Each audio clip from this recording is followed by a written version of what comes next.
So, hello everyone, and welcome to this Collaborating for Quality Exchange and Networking series. My name is Mary Helen Pombo, and as a policy fellow here at the Center for Health Policy on the 10th floor of St. Mary's Hospital, I've had the privilege of running this really interesting and unique series that we often refer to as the CQ events. Now, I know that a few of you are new to the series, so I'll just give a brief background. The CQ started about a year ago. About a year ago with the help of Bob Klaber, the Deputy Medical Director here at the Imperial Trust, and Kelsey Flott. Here she is, our Patient Safety Fellow at the Imperial Patient Safety Translational Research Center, which we usually refer to as the PSTRC. And since its start, this series of events has allowed us to further develop innovative and evidence-based interventions that are aiming to ultimately improve the quality and safety of care. And I think much of the success of these events has been largely due to the reflections and suggestions of the diverse audience that we usually have. So that's including researchers, quality improvement leaders, clinicians, and patients. The presenters have actually then taken that input and they've adapted their interventions accordingly to make those interventions just that much more fit for purpose. So on that note, I want to encourage all of you to speak up and really engage in the interactive exercises that Lee, our speaker, will tell you a little bit more about. And with that, I'll provide just a note about why we have decided to focus on this topic today. So as some of you may know, the PSTRC has partnered with the WHO to launch its Global Patient Safety Collaborative. And a part of that work has involved supporting the global patient safety challenges. Now, for 2020, the WHO is hoping that all member states will have reduced medication-related harm by 50%. And they've advocated doing so by focusing their interventions in three major areas. One being polypharmacy, which we'll be dedicating our next CQ event on, high-risk situations, and transitions of care. So through today's event, we're looking to gain valuable insight on how best to meet that challenge through the use of big data. Now, in the spirit of sharing and learning across borders, we are recording the event, and that recording will be shared with the global collaborative members. Let me just open that up. Thanks so much. So with that, I'll introduce our guest speaker today. We're really pleased to have Lee Warren with us, and he comes to us as a clinical research fellow at the Imperial PSTRC and general surgery trainee and PhD candidate at the Department of Surgery and Cancer at Imperial College. So with that, I'll hand it over to you. Thanks so much for joining us, Lee. Well, thanks for the introduction, and thanks everyone for coming along the video they're making. Great, so I know it's obviously after work. I think probably everyone's here voluntarily rather than having to be forced to come along, so I really appreciate everyone's presence. So just a bit of my background briefly. Mary Helen's already introduced me a bit, but I'm actually a trainee in Australia doing general surgery there, so I'm having a break from that while I do a PhD here at the Imperial. I also work at St. Mary's Hospital here as a surgical registrar, so I do a couple of shifts every week there on call and in the clinic, so I do have a bit of a clinical understanding of how the systems do work in the United Kingdom. And my research is funded through the NIHR, through the Patient Safety Translational Research Centre, where there are a number of themes involving patient safety research, and my theme is theme 1, which is looking at safer systems across the continuum of care. That's I don't think we could continue with that going in the background. So the lead for that theme is Professor Darzi, who probably most of you will be aware of if you haven't met. So just as an overview for my presentation today, so I'm going to talk about a bit of a background of transitions of care in terms of what they are and the burden that they have on patient safety. Some previous work by our research group. Then I'd like to introduce the project briefly that I'm focusing on today. But prior to talking to you about the results that we've obtained already, we're going to do a bit of an interactive activity before we sort of bias you with some of the things that we've already looked at. And the idea of this interactive activity is going to be to have you thinking about transitions of care in the hospital, where they are, who's involved in them, and what can possibly go wrong. So we'll do that for about 10 or 15 minutes, and then we'll return and I'll discuss a little bit more about some of the work we've done. And I hope to be able to use some of the input from that activity in our research going forwards in terms of where we focus some of our efforts. And finally, we'll finish off with some questions and advice.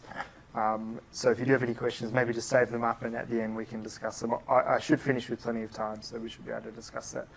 So just a little bit of historical context. So I just wanted to show these photos and illustrate how healthcare has changed over the years. So many years ago, patients probably would have gone to one hospital for all of their care. They might have been on a single ward with a few nurses looking after them only, and they might have just had one doctor at their bedside that would have covered all of their specialties. But that's no longer the reality of healthcare in the modern setting. So now we have a range of different providers, a range of different services, and a range of different hospitals catering for different needs. And for patients who are often caught in the middle of this, it can be quite confusing because they not only move between a number of different providers, but also a number of different settings, and increasingly even secondary care settings. So obviously people move between general practice and hospitals, but with centralisation of care and centres of excellence now, patients often move between different hospitals for outpatient care, for emergency care, and this adds another layer of complexity. So these are some of the problems that we've been looking at, and it's these interactions, this passing of the baton, as you might call it, between these settings or providers where errors can occur.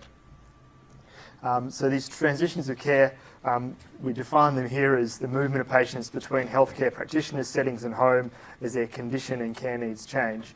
So some of the examples, and we'll touch more on this later, things like shift-to-shift handovers for providers, movement between different wards or areas in the hospital, patients moving from hospital to home, inter-hospital transfers or consultations at different hospitals, and outpatient appointment correspondence. So all of these represent transitions of care.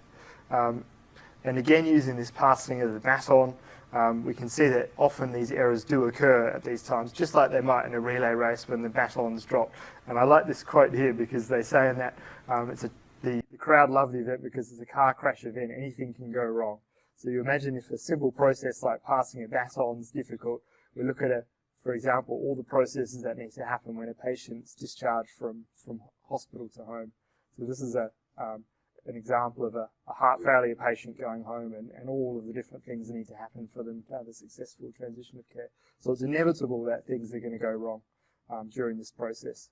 The burden of errors during transitions of care. So we know that each of these transitions is a potential threat to patient safety, and it's estimated that up to around 80% of serious medical errors involve miscommunication between caregivers when patients are handed off. And we know that 22% of patients involved in transitions of care are exposed to system failure, which leads to things like adverse patient outcomes, additional healthcare spending through things like additional tests that would have already been performed in another setting and then are repeated when a patient's transferred to hospital or a different hospital, and also things like patient anxiety and dissatisfaction. So it places a greater burden on a patient that's already in a vulnerable period of their life. And I like this analogy of talking about transitions of care almost as if it's a cancer of healthcare systems.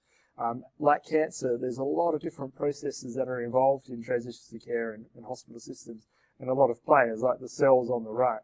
And there's a lot of times when there needs to be communication between these bodies, these cells. And any time that those communication methods are broken, it can lead to these problems, a bit like the process of cancer. There's a lot of research out there already looking at transitions of care, but most of it's observational, so observing what happens in different settings and recording that directly. A lot of it's qualitative, A lot of it's focused on single centres, a lot of it's disease specific, so things like maybe heart failure or COPD, rather than providing a general overview. And often it's related to specific settings. A lot of the research on transitions of care is focused on just shift-to-shift handovers and discharges from hospital to home. But as we know, there's a lot more to it than that.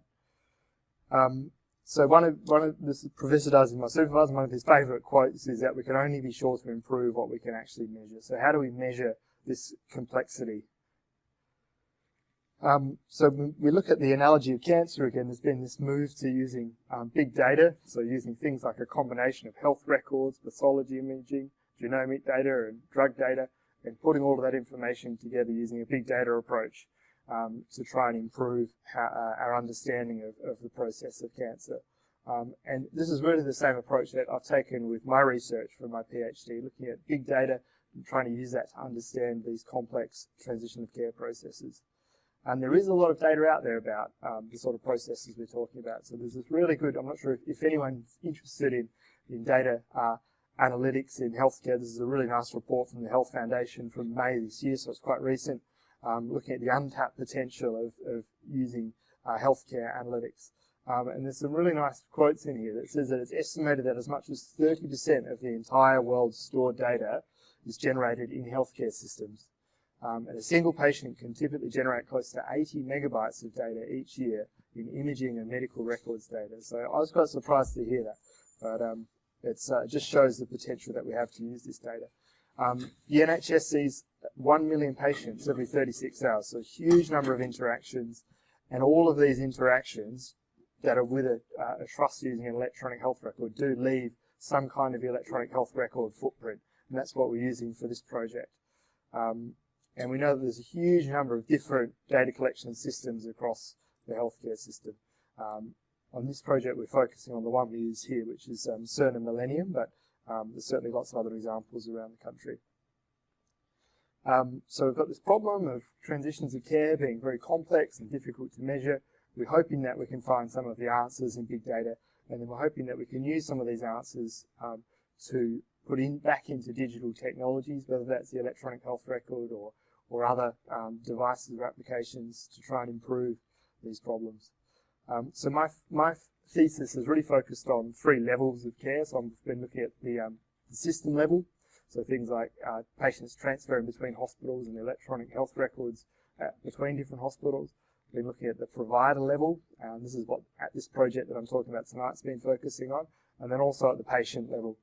So I wanted to just give you a brief overview of some of the previous work we've done and how it's led to the project we're talking about now. So initially I started with some patient level projects. So I interviewed 21 patients that had been transferred from 8 different hospitals to St Mary's Hospital. So I did semi-structured interviews and to try and get a sense of the process of transferring between hospitals and how that affected the patients and what they saw and whether they could identify any potential improvements. I've also done a workshop through the Wellcome Collection where we had 48 people that came along and discussed transitions of care and how we can better use design and digital technologies to improve these processes. So we really started with that ground level approach and built it up from there in terms of what we wanted to look at. At a system level, I looked at a lot of the problem with fragmentation of the electronic health records. Sorry, just someone mind letting someone in there, maybe not.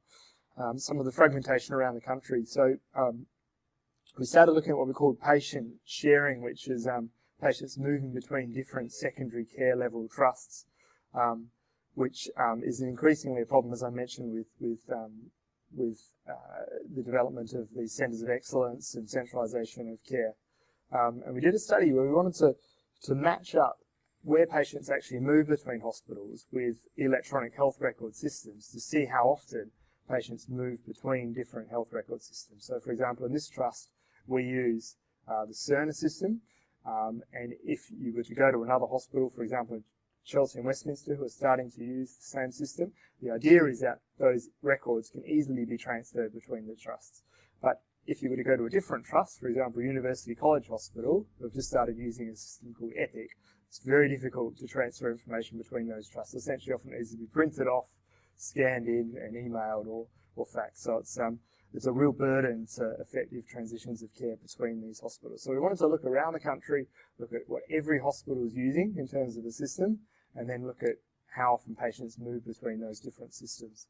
And this is on this background of, in the UK, I'm not sure if many of you know about this, but there was this program called the National Program for IT. It was around from 2002 to 2011. The government spent £11 billion on trying to develop a national electronic health record system. And it's basically a big failure, and it left the country in this situation where, from the NHS perspective and from the government's perspective, they said, everyone go out and just find your own systems, do your own thing. We're not going to dictate what people use anymore. And it's led to this system, this problem now. We have this complete fragmentation of electronic records around the country, where every trust essentially does what they want. So there's not like a national overview of how this works.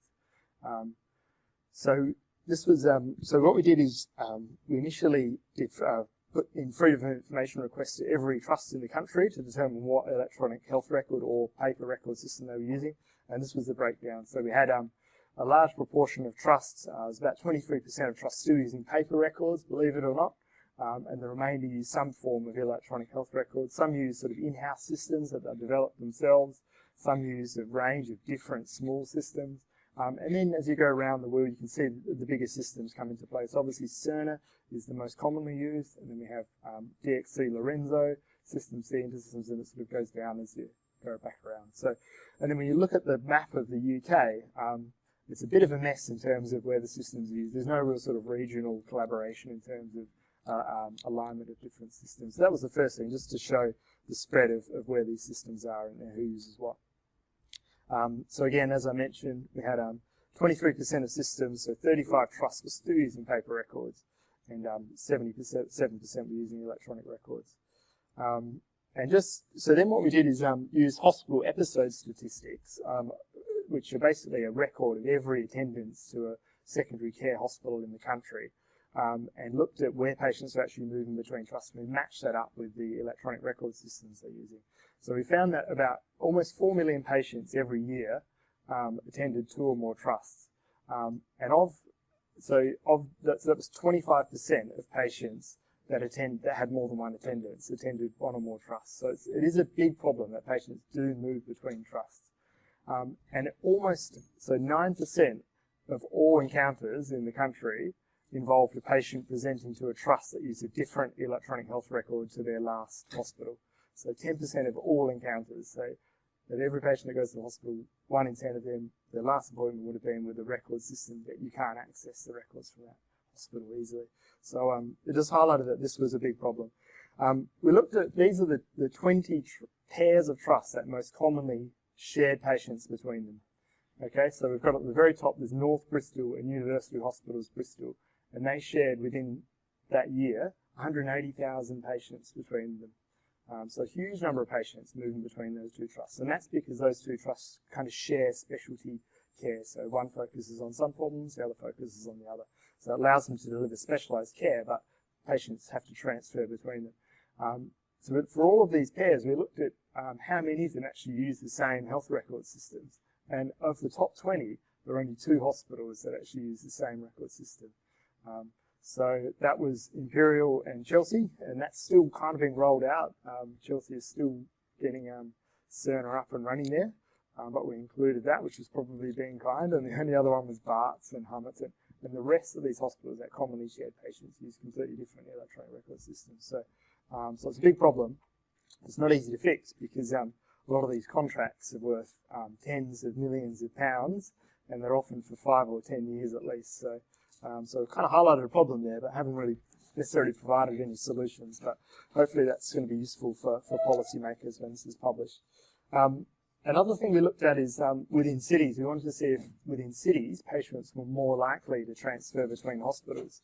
So we had that figure of patients that that have more than one hospital encounter. How many of them attend more than one hospital? And that was 25% nationally. When we look at London, there's about 34% of patients that have more than one encounter have them at more than one hospital over the course of the year.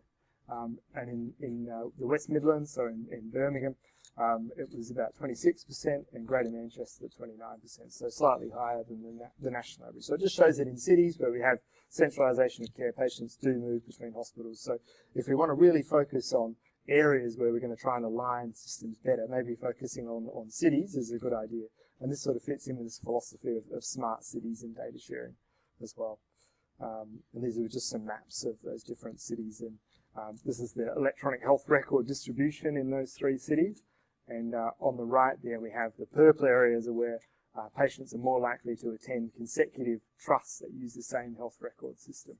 So in London, particularly in West London, with Cerner being a bit more predominant, that's more common, whereas in the other cities, it's far less common. So that brings me on to the project that we're talking about today. And this is the point we'll split into some groups for our interactive activity. So the topic that I'm talking about is about measuring intra-hospital, so within hospitals, intra-hospital transitions of care using routinely collected electronic health record big data. We've got some nice things I'd like to show you in a moment, but before we do that, we're going to split into, I think we might say 5 different groups. We'll probably be okay. We'll probably have about, I think it'll be roughly 5 people per group. So we'll split into 5 different groups in different corners of the room. And first, I'd like everyone to just introduce themselves to each other. And on the top right of the sheet, just write down your first name and what your job or role is. And then what we'd like to do as a group, try and come up with as many types of hospital transitions of care that you can think of. So things like shift-to-shift handovers or patient transferring from one ward to another ward. And there should be quite a long list of different things you can think of. And the reason I wanted to do this is because this can be really helpful for our research going forwards if we can start to think about these things. And there might have been some processes that we haven't thought of that would be easy for us to look up and measure using the electronic health record data. So the final thing in this first part of the activity is within your group, try and identify, so number a top 5 of these transition to care processes that you think are most important to research. And then we're going to come back and have a discussion and present all of our findings and make sure we've got a nice overview of those processes. And then we're going to go away again and do another activity. I'll explain that once we've finished the first one. So maybe we'll have so maybe that front group, the front 4 people there, maybe form a group over in this front corner if that's okay. And maybe a couple of extras if maybe 2 or 3 more people. And then we might have that that group kind of form a main group in the back there, and maybe a couple come to the green wall as well and form another group with some of the people from the back of this group, and then maybe another 1 or 2 groups down here. If we have 4 or 5, that'd be okay. If you could just kind of split yourselves into the corners, that would be brilliant. So 1 down the front, 1 at the back, 1 near the green wall, and then maybe 1 down here. So guys, while you're doing the introductions, if someone's able just to note down the names and roles on the sheet as well, which would be really helpful for us when we look at who is contributing to the ideas as well. So if you're able to write down names and roles on the page as well, that'd be great. So just first names is fine.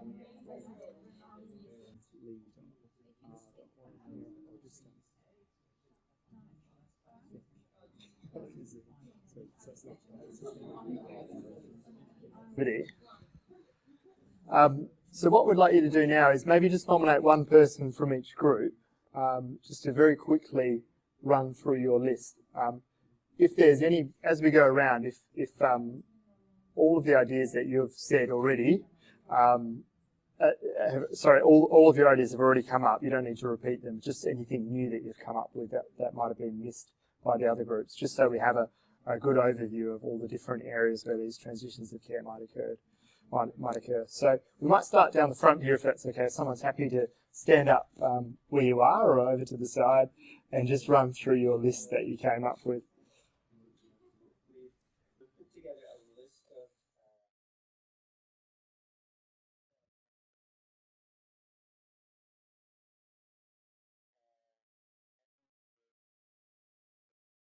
Correct. Excellent, thank you. Well, what we might do now, just very quickly for 5 minutes, I'm just going to allocate one of those common ones that come up to each group. And what we'd like you to do is just think about, in the one that's allocated to you, about who is involved in that process, in terms of which of the hospital staff or patient are involved, or carers, or anyone, and then what they need to do. Just very quickly for 5 minutes. I know it's probably pushing it because there's probably going to be a lot of stuff to discuss there. So what we'll do is I'll hand these out. I think we might start with the group down here, maybe doing shift-to-shift handovers.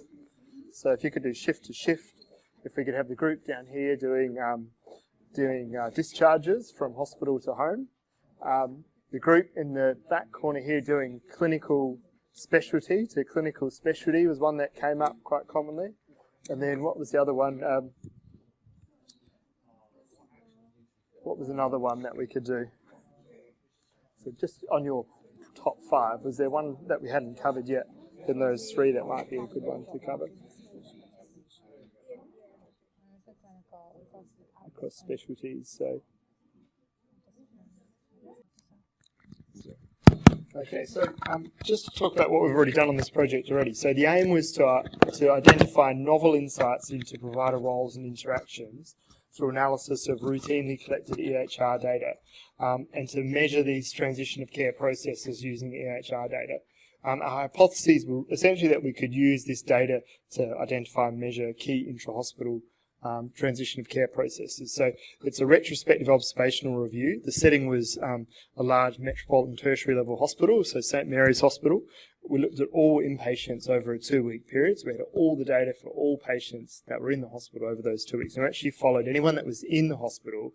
We actually took their whole admission. So I think there was one patient that was here for about 100 days, so we took that whole 100 days of their admission as well. So we didn't just restrict it to those 2 weeks that patient was in hospital for. And data source I've already talked about.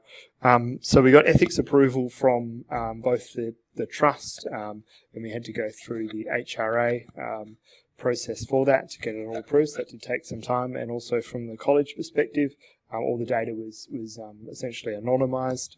We can't work out who did what, but the trust still has an ability to link that back if required. So we've extracted that data from the trust data warehouse over to the college big data analytical unit, which is based here, it's sort of administered out of the 10th floor in the QEQM building. And we've done some initial analyses. So just to show you, this is sort of the process of getting the data. So it is a little bit complicated in that the EHR users, so the providers put data into the EHR as part of their clinical care. That's recorded onto the system, obviously. That then goes to a trust data warehouse, where we're then able to extract what we want for research. And there's a team there led by Ben Glamson, whose name we'll have here later, if any of you wanted to use this data. So Ben can be contacted to try and extract some of that for you if you have all of your ethics and everything in place for that. Then, as I said, it's sent to our BDAU and then analysed there. So the processes that we initially decided to look at were firstly, just essentially this digital care team dynamic. So who accesses the care record, what do they do, and how complicated that can be for each patient.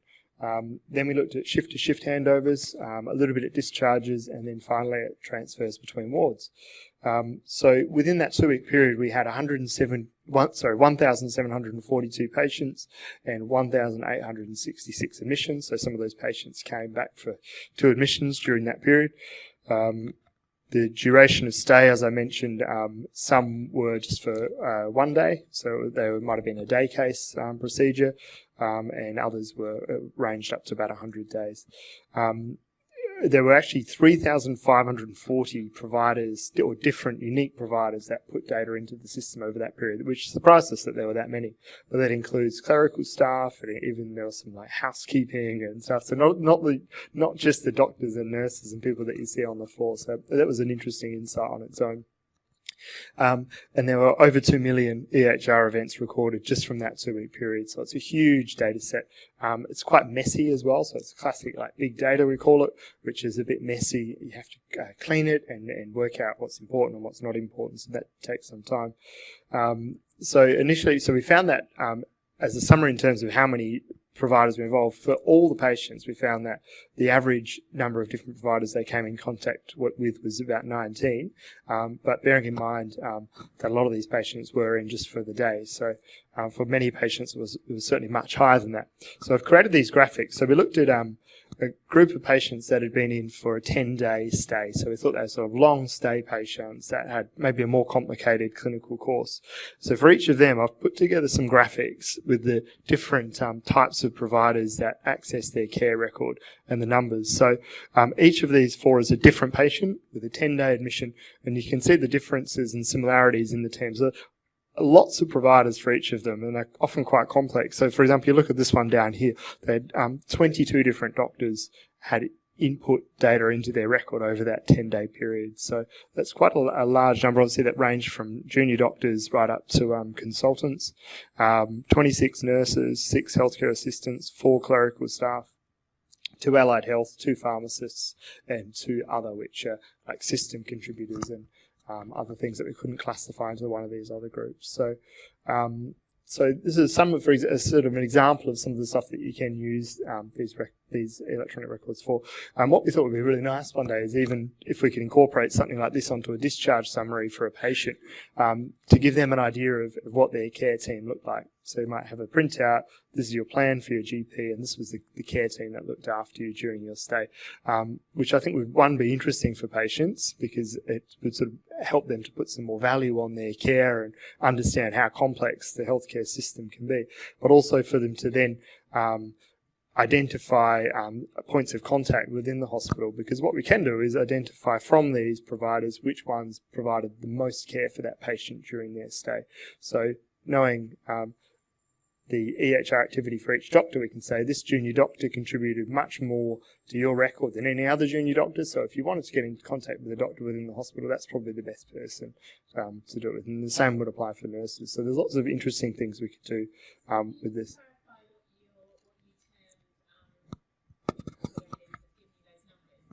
Yeah. Yeah. Yeah.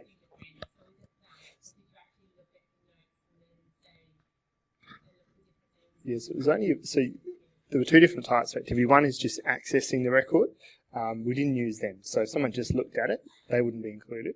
They had to have put an entry in or ordered something. So it could be as simple as we have like a DVT form or a check. It might have just been something like that, or it might have just been one medication that someone's ordered, and that would then get them onto this board.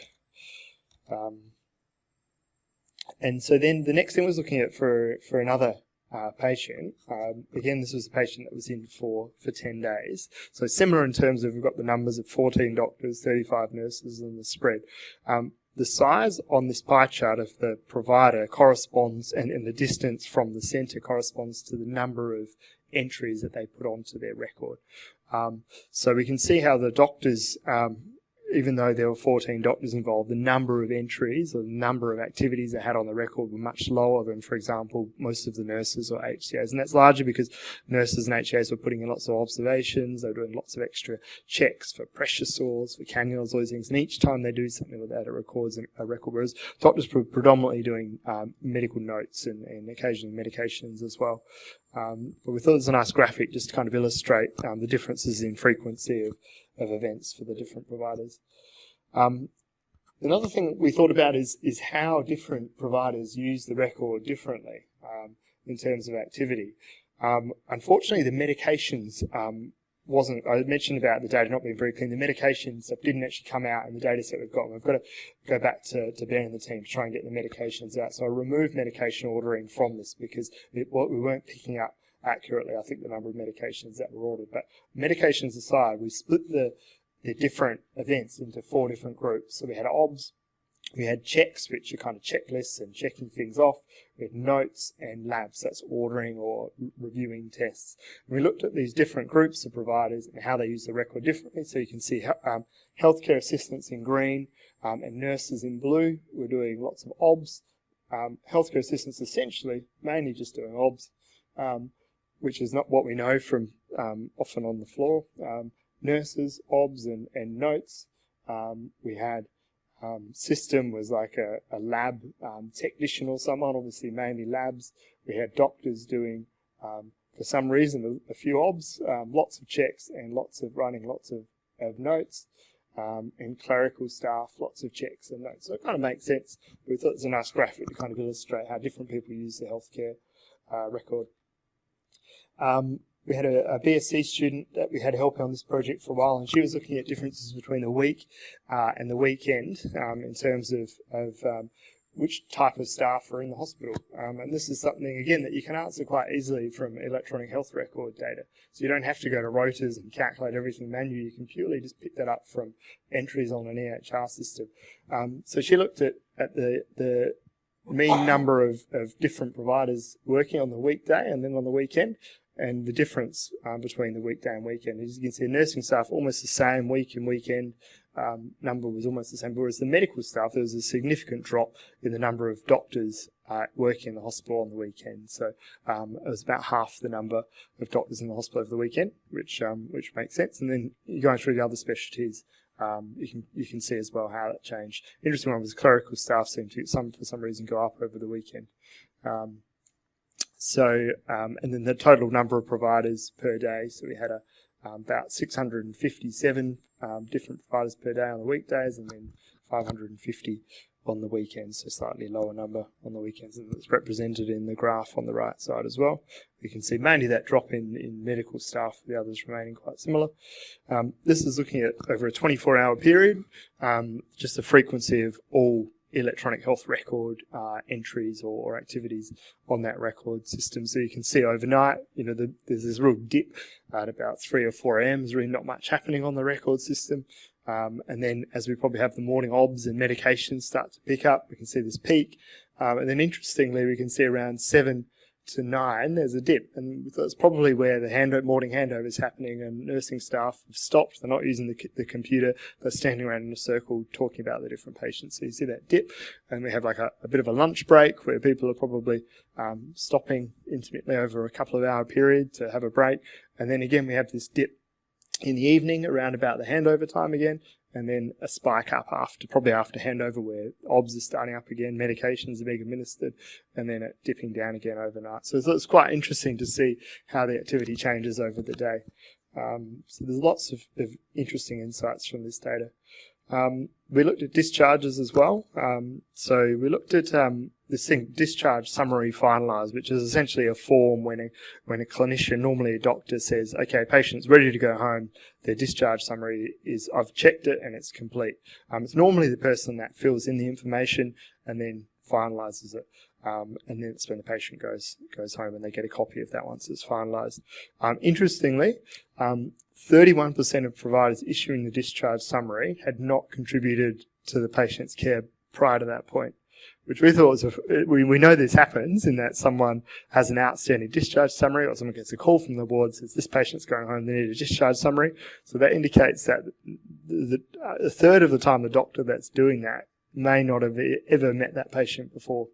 So of course that discharge summary is not going to be as good and as complete as it would be if there was a doctor doing that actually knew the patient well. So that's quite an interesting thing that we picked up as well.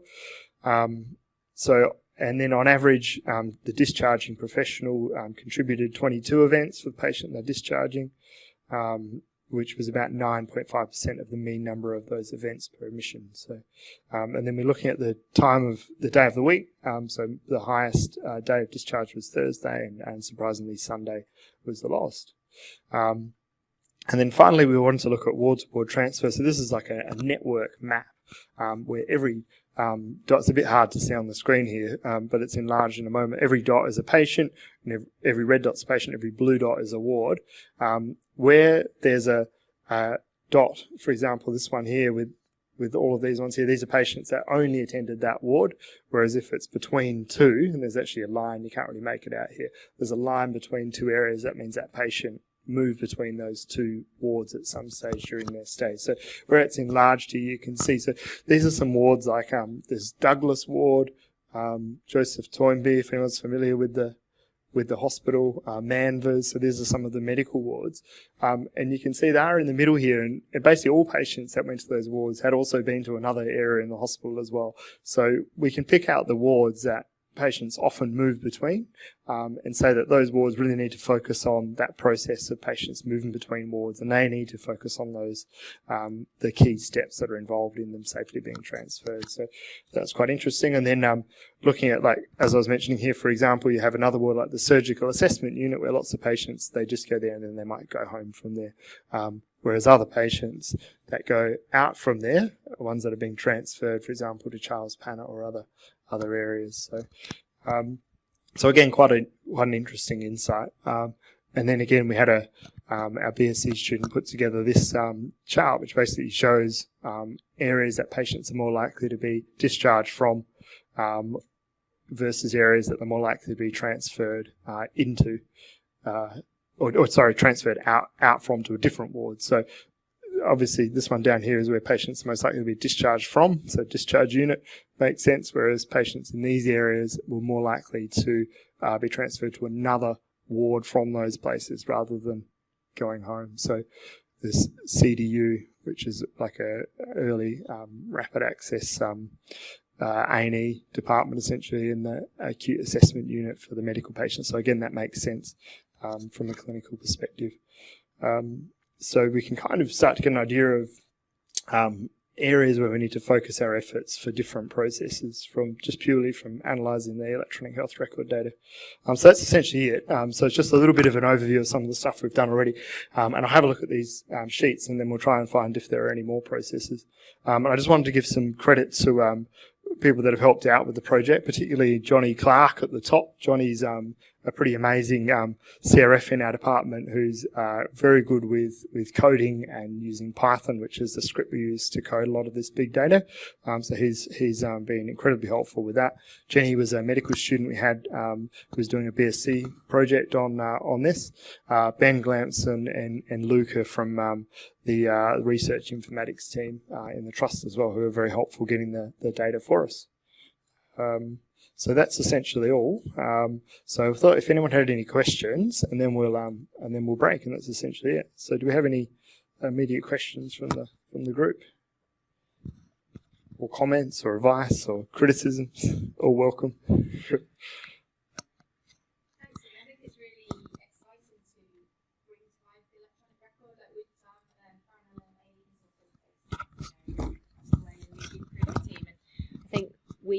We're really trying to get people working clinically to get the best out of accessing the record, as we were having a conversation about before, and getting people to use real-time data recording and stuff.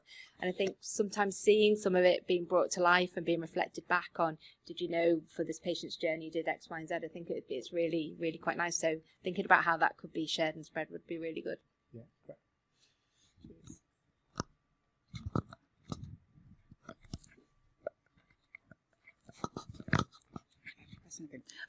Thank you very much. My name is Viv. I'm a quality matron at Imperial, and it's really interesting to see the data you have on healthcare assistants completing observations, because we always have discussions about tools that we use to identify deteriorating patients and what the cause is. And actually, that to me almost demonstrates that we're using healthcare assistants to take the observations, and that's one of the reasons why we probably don't identify deteriorating patients as soon as we should. It doesn't answer the question fully, but it sort of highlights that there's an issue there in terms of training if most of the people completing our observations are healthcare assistants.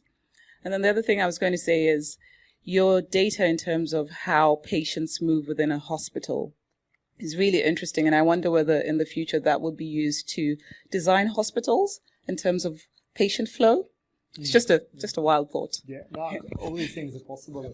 Other things we've thought about are like infection transmission between wards. Something you could use this data really usefully for.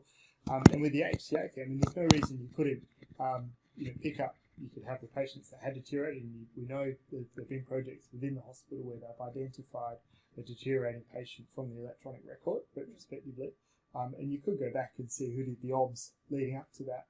without any problem, because there's a tag associated with that observation that's put in, and you can see exactly who's doing it and whether there's a relationship. So all it requires is come out with some nice, clear research questions, and the data's there. It's brilliant stuff to use for all these sorts of things.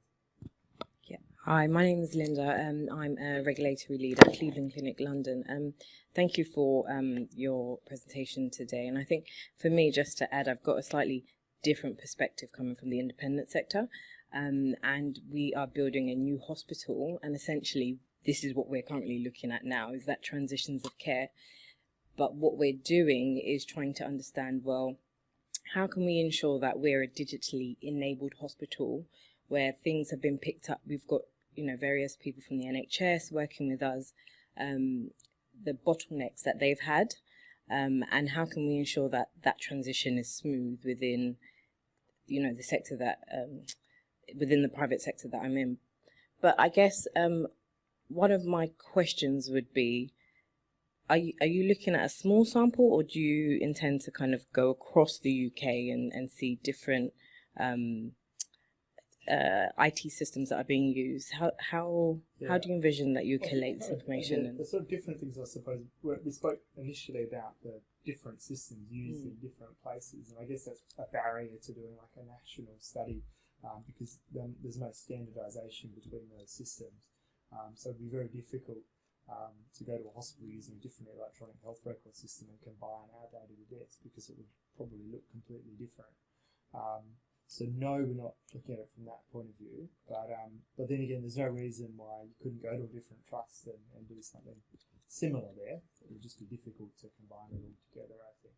But I think on the main, this is all kind of new stuff, using the record for these sorts of things, and I think there's I think it'll be a growing thing in lots of different hospitals. It's just a matter of them setting up that infrastructure to be able to do it and then analyse it and keep it confidential and all these things. So Imperial is probably a pretty unique place at the moment, and we've got all the infrastructure set up to do that. A lot of other places don't have. So, yeah.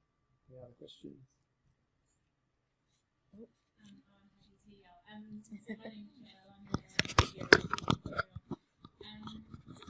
I think, and maybe this is one of your kind of future visions for where this goes, is just thinking about, so we're talking about it as an electronic healthcare record, but it's also now being used at Imperial as a tool for identifying how you would move patients around. So they're looking at bed status and that kind of stuff.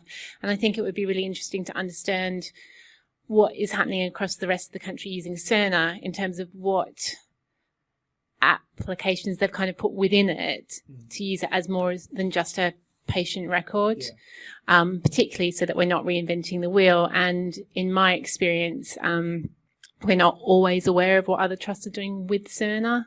So how can we optimise that as a tool for the transitions of care that you're talking about? And perhaps that's where you're going anyway. No, absolutely. And there's some really good example in the trust here. They've done a study with a sepsis alert.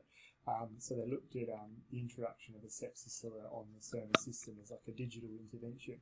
And it showed that I think it's unpublished now, but it should be published soon, that there was a massive increase in antibiotic administration and appropriate care for patients when this automatic sepsis alert came up. And all of the data for that they got from the records. And there must be examples in other trusts as well using the same thing.